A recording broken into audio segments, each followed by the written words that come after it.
C'est une forte délégation pluridisciplinaire qui est venue rencontrer la première dame Inda Déby Itno. Elle est conduite par le conseiller à l'Union européenne, Kanga Diégo. Celui-ci s'est fait accompagner pour la circonstance d'une dizaine de personnalités.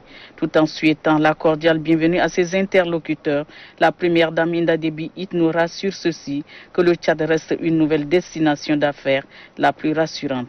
Pour elle, le choix porté sur le Tchad a toutes ses raisons, car, dit-elle, le pays dispose des potentialités qui méritent bien d'être valorisées. Avec ceci, des sujets d'ordre environnemental, alimentaire et nutritionnel, technologique, avec un accent particulier sur le social, la santé publique et bien d'autres sont abordés au cours de ces tête-à-tête. Le chef de la délégation exprime sa reconnaissance au sortir d'audience. Nous avons amené beaucoup de médicaments pour l'hôpital Les Bons Samaritains à Djamena, mais aussi à Goundi.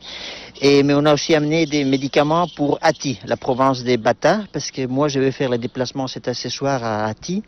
Et mon papa a travaillé à Ati, ma sœur est née à Ati, et donc je vais découvrir ce soir un peu l'endroit où ma sœur est née et la maison de mes parents.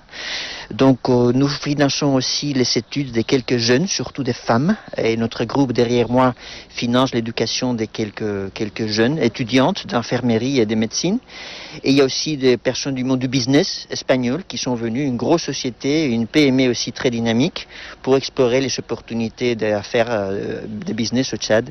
Selon le conseiller à l'Union européenne, Kanga Diégo, les sociétés SATEC et BEPIC expérimentés dans les domaines techniques sont disposés à accompagner le gouvernement tchadien dans sa politique de développement. Kanga Diégo, au nom de la délégation, promet d'apporter un soutien nécessaire à la première dame Inda Déby Itno dans ses œuvres de bienfaisance en faveur de la couche vulnérable en particulier et de la population tchadienne en général, ce à travers la fondation Grand Cœur.